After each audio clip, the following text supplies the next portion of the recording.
Panorama group, जो सोचता है वो करता है। नमस्कार, भारत लाइव देख रहे हैं आप। देखिए, वार पलटवार का दौर शुरू हो गया है। बिहार के मुजफ्फरपुर में अमित शाह ने रैली किया। रैली से बड़े बड़े दोषारोपण कर दिए इंडिया गठबंधन पर, कई तरह के बात किए। पलटू राम से नीतीश कुमार को संबोधित किया। बिहार की जनता से अपील कर दिया कि पलटू राम को बिहार से हटाएं।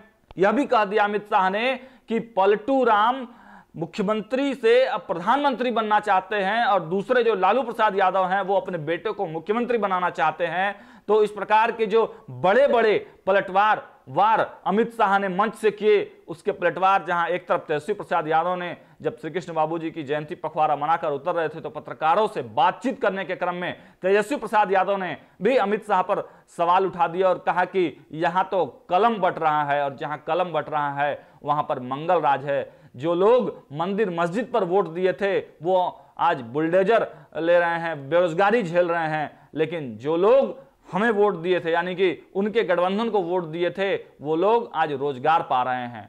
तो देखिए, पलटवार लगातार जो है अमित शाह पर अब बयानबाजियां शुरू हो गई हैं। इसी क्रम में ललन सिंह, जो राष्ट्रीय अध्यक्ष हैं जनता दल यूनाइटेड के, उन्होंने भी प्रेस कॉन्फ्रेंस करके बड़ा पलटवार किया है अमित शाह पर। देखे क्या कुछ कह रहे हैं ललन सिंह। कि बोलो और कोई जनता बोलती ही नहीं है, तो जरा कुछ सही बात बोलिएगा, सच्चाई के साथ बोलिएगा तो लोग उसको सुनेगा भी। आप ऐसे ही आते हैं, भाषण देके चले जाते हैं, उससे क्या फायदा है? कुछ तथ्य बोलिए। आप भाषण दे रहे थे जाति आधारित गणना पर, आप कह रहे कि भारतीय जनता पार्टी की सरकार उसमें शामिल थी। भारतीय जनता पार्टी भी उस सरकार में शामिल थी जिसमें जाति आधारित गणना का फैसला हुआ, ठीक है, उसमें सरकार में शामिल थी। लेकिन आपको यह बताना चाहिए था ना कि बिहार विधानमंडल ने 2 बार प्रस्ताव पारित किया देश भर में जातीय जनगणना कराने का। आपको यह बताना चाहिए था ना कि जनता दल यूनाइटेड के 11 सांसदों का प्रतिनिधि मंडल आपसे मिलकर आपसे जाति आधारित गणना देश भर में कराने का अनुरोध किया था। आपको यह बताना चाहिए था ना कि बिहार के मुख्यमंत्री माननीय नीतीश कुमार जी सभी दलों के प्रतिनिधि के साथ प्रधानमंत्री जी से मिले थे और मांग किया था उन्होंने, हमने उसको रिजेक्ट कर दिया। ये बताना चाहिए था, यह सच्चाई है। और अगर आपका ही दोहरा है, आप दोहरे चरित्र के व्यक्ति हैं, आप एक तरफ कह रहे हैं गणना कराने का जो फैसला बिहार में हुआ, आपकी पार्टी उस सरकार में शामिल थी, लेकिन दूसरी तरफ जाति आधारित गणना को रोकने के लिए आपने पूरा षड्यंत्र किया। पटना हाईकोर्ट में याचिका दायर करवाया, सुप्रीम कोर्ट में, यहां से जब खारिज हो गया तो सुप्रीम कोर्ट में याचिका दायर करवाया और के सॉलिसिटर जनरल को आपने कोर्ट में खड़ा कर दिया विरोध करने के लिए। वो सॉलिसिटर जनरल किसके निर्देश पर गया था? गृह मंत्रालय के निर्देश पर गया था कि आप नहीं है। तो आपको यह भी बताना चाहिए था। ईमानदारी तो ईमानदारी होता है ना, तो आपको ईमानदारी से बताना चाहिए था कि हम सरकार में थे जरूर, लेकिन हम भीतर भीतर षड्यंत्र इसको रोकने का, यह बात आपको बताना चाहिए था। तो आपका तो फितरत ही है, आपका चरित्र ही दोहरा है, आप दोहरे चरित्र के व्यक्ति हैं।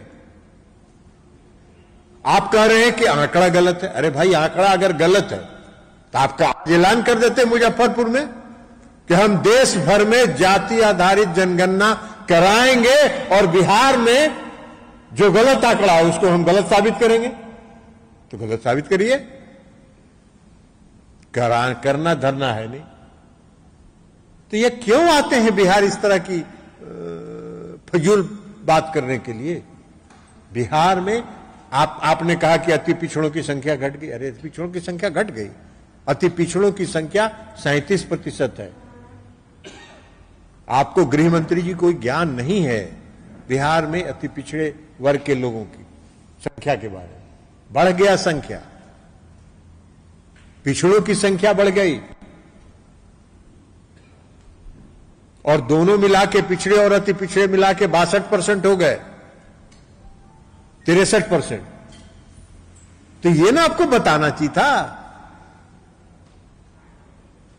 तो आप कुछ सच्चाई बोल नहीं रहे, बोल रहे हैं, बोलो बोलो बोलो, है कि नहीं है, ऐसे थोड़ी होता है। सच बात बोलिए। आपको कहना चाहिए था सीना ठोक के कि हां हमने कहा था, षड्यंत्र किया इसको रोकने के लिए, मेरी बात नहीं मानी। यह सच्चाई था और ईमानदारी थी। आप बताते तो बात समझ में आ जाती, नहीं किए। अब कह रहे गलत है, आंकड़ा गलत है तो आप कहिए 1 साल के 6 महीना के अंदर देश भर में जाति आधारित जनगणना कराएंगे और जनगणना करा के साबित कर देंगे कि आंकड़ा गलत है। बिहार में जो आंकड़ा है वो 100% सही आंकड़ा है। और माननीय मुख्यमंत्री जी ने जो जाति आधारित गणना कराई है उससे आपका चेहरा बेनकाब हो गया है, भारतीय जनता पार्टी का चेहरा बेनकाब हो गया है। इसलिए आप विधवा विलाप कर रहे हैं और आपके स्क्रिप्ट लिखने वाले लोग आपको गलत सलाह दे रहे हैं। आप कह रहे हैं सशक्तिकरण। अरे नीतीश कुमार जी से, आदरणीय गृह मंत्री जी, नीतीश कुमार जी से सशक्तिकरण समझिए। सशक्तिकरण कैसे किया जाता है नीतीश कुमार जी से जानिए। नीतीश कुमार जी 2005 में मुख्यमंत्री बने और अंतिम में 2005 के अंतिम में, और 2006 में बिहार में अति पिछड़े वर्ग को 20% का आरक्षण उन्होंने पंचायतों में दिया, पंचायती राज व्यवस्था में दिया। 2007 में उन्होंने नगर निकाय में 20% का आरक्षण दिया और उसके कारण आज लाखों की संख्या में अति पिछड़े वर्ग के लोग पंचायती राज व्यवस्था में और नगर निकाय में हैं। आप हिसाब जोड़ा रहे थे आईआईटी का। अरे आईआईटी में 20 लड़का के 18 लड़का का तो सीटवे है, तो अभी 20 को में क्या को रिजर्वेशन दे रहे हैं आप? बड़ा पीठ थपथपा रहे हैं अपना। नीतीश कुमार जी ने लाखों को लोगों को सशक्त किया है, अति पिछड़े वर्ग के लोगों को। नीतीश कुमार जी से सीखिए सशक्तिकरण कैसे किया जाता है। आप बात कर रहे हैं महिला सशक्तिकरण की। महिला सशक्तिकरण का कोई ज्ञान है आपको? नीतीश कुमार जी ने 50% का आरक्षण दिया महिलाओं को पंचायती राज व्यवस्था में और नगर निकाय में। 2013 में उन्होंने बिहार पुलिस सेवा में 33% आरक्षण दिया महिलाओं को। 2016 में उन्होंने 35% आरक्षण दिया महिलाओं को बिहार राज्य के सभी सरकारी सेवाओं में, चाहे वो क्लास 1 का हो चाहे क्लास 4 का हो, सभी सेवाओं में 35% का आरक्षण दिया। आप क्या आरक्षण की बात, सशक्तिकरण की बात करिएगा? आपको कहां से सशक्तिकरण? आप कह रहे महिला आरक्षण का बिल लाए। अरे कौन सा बिल लाए? खोदा पहाड़ निकली चुईया ऐसा बिल लाए हैं कि 2029 में होगा कि 2032 में होगा कि 2035 में होगा, कब होगा ये पता नहीं। कब से आरक्षण लागू होगा? उस बिल में लिखा हुआ है कि पहले जनगणना होगा, जनगणना के बाद परिसीमन आयोग बनेगा और परिसीमन आयोग के निर्णय के बाद इसको लागू करने का निर्णय लिया जाएगा। बाहर है, कौन सा बिल लाए? इसके लिए विशेष सत्र, संसद का विशेष सत्र बुलाए अपने आप को महिमा मंडित करने के लिए। तो ऐसे ही बिल अगर लाना था तो नवंबर में अभी सेशन होगा ना, दिसंबर में, अभी दिसंबर में सेशन होगा, इसमें ले आते। तो उसके लिए विशेष सत्र बुलाने की क्या जरूरत थी? तो फंस गए। सारे लोगों ने समर्थन कर दिया, सब लोगों ने कहा कि खोदा पहाड़ निकली चाहिए। ये विशेष सत्र बुलाना आप कौन सी करना चाहते थे? वो ऐसा चीज जिसको जो अभी मिलना ही नहीं है दिखा रहे हैं, ऐसे शब्द बाग। ये शब्द बाग देखो, जैसे 2014 में दिखाए थे ना शब्द बाग। बिहार की और देश की जनता को 2014 शब्द बाग ही न दिखाए थे। 2 लोगों को प्रतिवर्ष रोजगार देंगे, सारा काला धन वापस लाएंगे, गरीब के खाता में तो अभी तक तो एक को आदमी के खाता में 10 से 15 लाख रुपया नहीं गया। कितना रोजगार दिए, ये ना मुजफ्फरपुर में आके बताना चाहिए था आपको कि हमने जो वादा किया था 2014 में कि 2 करोड़ लोगों को रोजगार देंगे, तो 9 साल में 18 करोड़ के बदले हमने इतना रोजगार दिया, ये ना बताना चाहिए था। आप ही ना है माननीय गृह मंत्री जी। 2014 के चुनाव के बाद जब इंटरव्यू किसी चैनल ने आपसे लिया था, तो आपने कहा कि इस चुनाव में कहे जाते हैं, ये आप बोले थे कि नहीं बोले थे? तो आप मुजफ्फरपुर की सभा में बिहार की जनता को बताते कि भाई हमने जो कहा था कि ये जुमलाबाजी है, उसके लिए हम माफी मांगते हैं। ये भी माफी नहीं मांगे आप। ये आप ही का शब्द है, प्रधानमंत्री ने वादा किया और आपने उसको चुनाव के बाद आदरणीय गृह मंत्री जी आपने उसको जुमला घोषित किया। ये आपका चरित्र है। और बिहार में नीतीश कुमार जी ने गांधी मैदान में कहा कि 20 लाख लोगों को रोजगार देंगे और रोजगार दे रहे हैं। सीख लीजिए ना गृह मंत्री जी, सीख लीजिए। गांधी मैदान रचा बिहार के मुख्यमंत्री और महागठबंधन की सरकार ने 1,20,000 लोगों को नियुक्ति पत्र एक दिन में बांटा गया 2 नवंबर को। अब आपके पास तो कुछ बोलने के लिए है नहीं, तो भाजपाई लोग कह रहे हैं क्या भारी घपला हुआ, भारी गड़बड़ी हुई। अरे क्या गड़बड़ी हुई? उस गांधी मैदान में तो जो पास किए हुए लोग थे वही कह रहे थे, ठहाका लगा के हंस रहे थे कि कोई गड़बड़ी नहीं हुई। तो आपकी तो जुमलाबाजी को वही लोग एक्सपोज कर रहे हैं। आप क्या किए? रोजगार मेला लगाते हैं प्रधानमंत्री जी, बड़का बड़का फुल पेज का विज्ञापन छापते हैं पूरा देश भर में। अब बिहार में रोजगार देते हैं कितना? 133 लोगों को। भाई 133 लोगों को रोजगार देने के लिए यही काम कर रहे हैं, यही रोजगार दे रहे हैं, यही 18 करोड़ के बदले में 133 लोग। तो ये सब जुमलाबाजी करने का आप लोगों का धंधा है, आप लोगों का चरित्र है। तो आप बिहार आइएगा तो अपने धंधा को, अपने चरित्र को भी बताइएगा ना। बिहार की जनता सब समझ रही है आपको कि आपका क्या चरित्र है। पनोरमा ग्रुप करते जो कुछ सोचता है वो करता है। जुमला अभी सब बात बोल रहे हैं, आखिर चुनाव के बाद आप ही गृह मंत्री जी कहिएगा कि अरे ये सब चुनाव में तो जुमला बोला जाता है, ये सब तो जुमलेबाजी है। तो आप लोग जुमलेबाज हैं। आप कह रहे हैं कि नीतीश कुमार जी ने जनादेश का अपमान किया। नीतीश कुमार जी ने जनादेश का अपमान किया? आपका कौन चीज थी? 2005 में कौन था ज्यादा संख्या में? 2010 में तो नीतीश कुमार जी अकेले सरकार बना सकते थे। 118 सीट जीते थे, 115 जीते थे और 3 बाद में लोग आए, 118 था संख्या, अकेले सरकार बना सकते थे।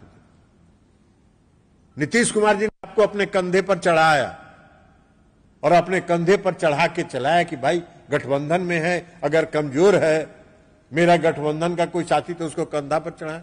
आपने 2020 में क्या किया? आपने षड्यंत्र किया और हमारी पार्टी के एक नेता को मिला के आपने नीतीश कुमार जी को कमजोर करने का षड्यंत्र किया। जब नीतीश कुमार जी को जन आधार से आप कमजोर नहीं कर सके तो षड्यंत्र करके आपने कमजोर करने का काम किया। एक पार्टी को खड़ा करके जनता दल यू की सीट को हरवाने का काम किया और उसमें आपके सहयोगी हो गए हमारे पार्टी के एक नेता, जिन पर नीतीश कुमार जी ने भरोसा किया, जिस पर नीतीश कुमार जी ने विश्वास किया था, उसको साथ लेकर, उसको मिला के, उसको प्रलोभन देके आपने ये सारा षड्यंत्र किया नीतीश कुमार जी को कमजोर करने के लिए। आप देख रहे हैं लाल का हसीन सपना, कह रहे हैं 32 जीते थे, 31 जीते थे 2014 में, 31 जीते थे आप ऐसे, 31 जीते थे आप जुमलाबाजी करके, अति पिछड़ा बन गए थे इस देश के आदरणीय प्रधानमंत्री जी। कहां है गुजरात में अति पिछड़ा? अरे गुजरात में कोई अति पिछड़ा है क्या? नहीं है। और इस आदरणीय प्रधानमंत्री जी जिस समाज से आते हैं वह समाज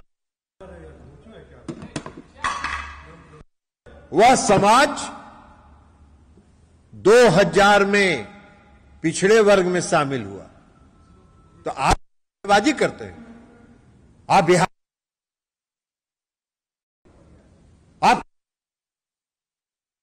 आपके झांसा में बिहार के लोग 2014 में फंस गए, और 2014 में आपके झांसा में फंसने के बाद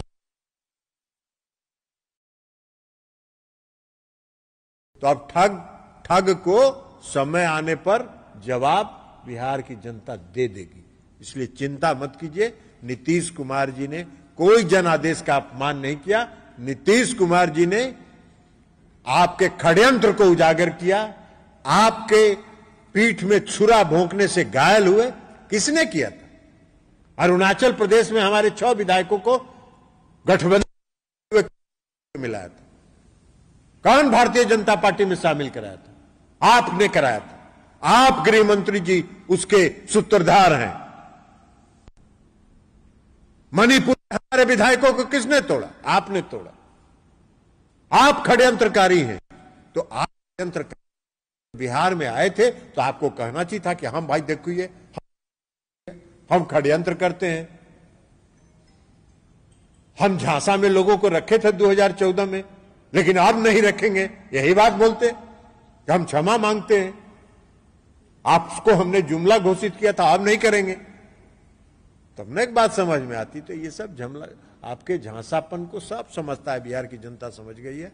आपकी चिंता करने की कोई जरूरत नहीं है। आप सुनने पर आप कह रहे थे ना 40, अरे सपना देख रहे हैं क्या?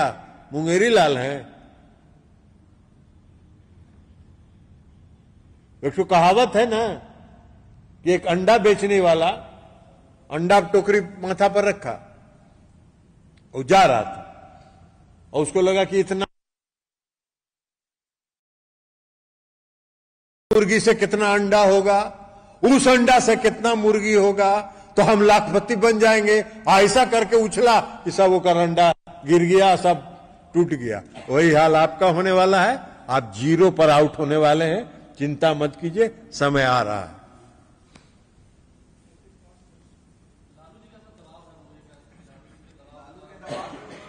किसी का कोई दबाव नहीं है। मैंने तो कहा कि किसी का दबाव नहीं है। ये पूरे प्रदेश के लोगों ने एक एक घर में जाके गणना किया था। ये भारत सरकार के वो मंत्री थे ना, आजकल पटने के हैं सांसद, कुछ कहे थे ना कि मेरे घर में कोई नहीं आया, तो पटना के जिलाधिकारी ने सब कागज उनका रख दिया ना सामने कि कौन आपके घर से कौन दस्तखत किया था। ये सब इन लोगों का काम है। और क्या बोलेंगे और बोल क्या सकते हैं? आप बोलिए।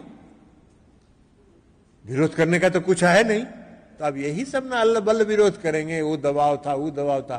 किसी का कोई दबाव नहीं था। आप झांसे में मत रहिए, आपको गलत फहमी न रहे।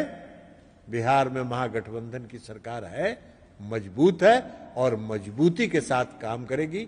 जाति आधारित गणना कराने के साथ साथ नीतीश कुमार जी ने कहा है, बार बार कहा कि हम जाति आधारित गणना के साथ साथ हम सभी वैसे लोग जो पिछड़े हैं उनके उत्थान के लिए काम करें। यह भी भ्रम फैलाया जा रहा है। पिछड़ा अगड़ा किसी को घाटा नहीं है। नीतीश कुमार जी ने आर्थिक रूप से पिछड़े लोगों का भी सर्वेक्षण कराया और उन्होंने बार बार कहा कि आर्थिक रूप से जो पिछड़े लोग हैं उनके उत्थान के लिए भी हम कार्रवाई करेंगे। तो उनके उत्थान के लिए भी कार्रवाई होगा। समाज के हर तबके को, समाज के हर लोगों को लेके उनके उत्थान के लिए काम किया जाएगा। ये माननीय मुख्यमंत्री जी का संकल्प है और न्याय के साथ विकास का उनका नारा है।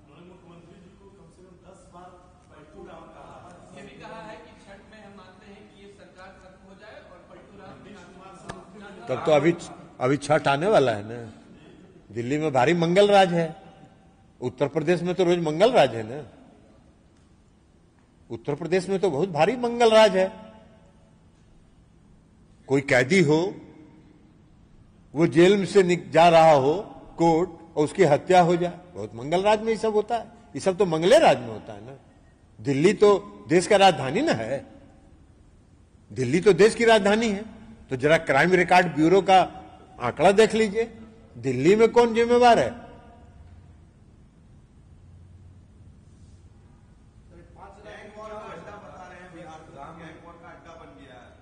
कौन कहां गैंगवार हो रहा है? कहां गैंगवार हो रहा है? कहां गैंगवार हो रहा है? मणिपुर में क्या कर रहे हैं? अरे मणिपुर में तो आज तक देश के प्रधानमंत्री एक बार मणिपुर नहीं गए और समूचा विदेश का दौरा करते हैं, मोदी मोदी मोदी मोदी नारा लगवाते रहते हैं। मणिपुर इस देश का अंग है कि नहीं है? मणिपुर में महिलाओं के साथ जो हुआ, आज पूरे विश्व में हमारा देश शर्मसार है, पूरे विश्व में हमारा सर झुका है।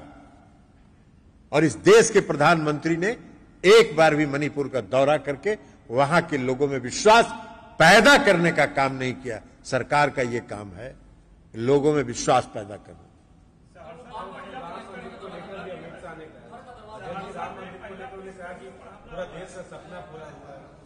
तो होगा, आप चले जाइए, वहीं पूजा पाठ करिएगा। वहां तो बहुत सा पुजारी का जगह होबे करेगा, तो 24 के बाद क्या करिएगा? भाई पूजा पाठ तो होता है, हर आदमी करता है, हर आदमी को हम लोग की पार्टी और हम लोग हर धर्म का सम्मान करते हैं, हर धर्म के प्रति आस्था रखते हैं, लेकिन राजनीति करने के लिए धर्म को आगे नहीं करते हैं। देश में और समाज में धार्मिक उन्माद नहीं फैलाते हैं। आप काम कुछ नहीं करते हैं, धार्मिक उन्माद फैला के वोट लेना चाहते हैं, लोगों की भावना भड़का के वोट लेना चाहते हैं। ये आपका फितरत है।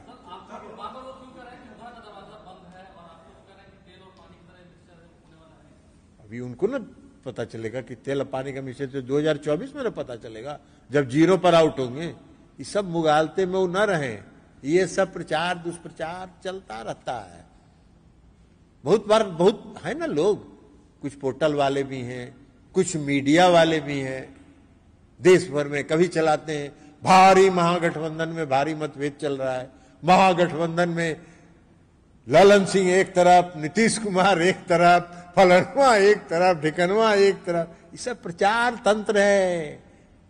मीडिया के जो यहां साथी बैठे हुए हैं उनको हम नहीं कर रहे हैं, लेकिन मीडिया का जो ऊपर वाला है ना, सब एक आध गो है, पोर्टल वाले भी एक आध गो हैं, यहाँ एक आध गो पोर्टल वाले भी हैं, तो वो सब है, वो सब वहां चाबी टाइट होता है, जैसे जैसे चाबी टाइट होता है खत्म होता है। हमको तो मालूम हुआ कि एगो मीडिया चला दिया कि जो योगी मॉडल से ज्यादा पॉपुलर बिहार मॉडल, 4 घंटा में उसका डिलीट करवाए लोग, उसका 4 घंटा में डिलीट हुआ, पूरा मैनेजमेंट पर दबाव हुआ। अरे ये क्या चला रहे हो? अरे तू तो बेचारा ईमानदारी से चला है ना।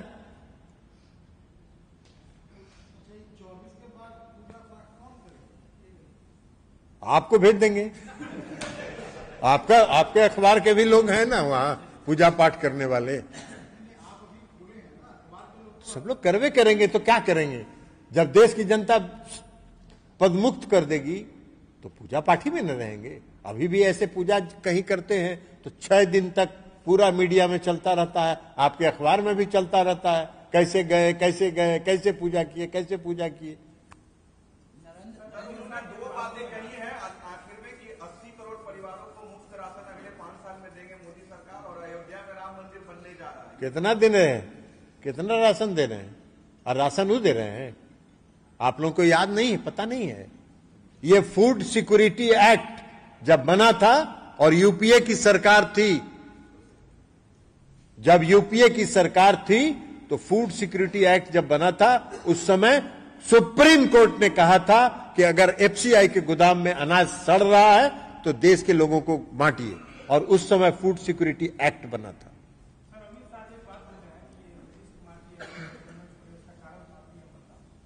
काहे का पीएम बने? नीतीश कुमार जी के पीठ में आप छुरा भोगने का काम किए, नीतीश कुमार के खिलाफ षड्यंत्र किए, हमारी पार्टी के एक नेता को मिला के आप नीतीश कुमार जी के कैंडिडेट के खिलाफ कैंडिडेट खड़ा किए। झूठ की खेती है, उस पर भी किसी दिन बोलेंगे, एक एक चीज का खुलासा इनका कर देंगे कि कौन कौन उस साजिश में शामिल था। पनोरमा ग्रुप, जो सोचता है वो करता है। अगर ये वीडियो पसंद आई और वह बिहार के राजनीति और बिहारियत से सरोकार रखेनी तो सब्सक्राइब बटन दबा के चैनल के सब्सक्राइब कर ली। ओजे एगो घंटी बा, ओकरा बटन दबा देला से कुल सटीक और मारक खबर रुआ मुफ्त में मिल जाई।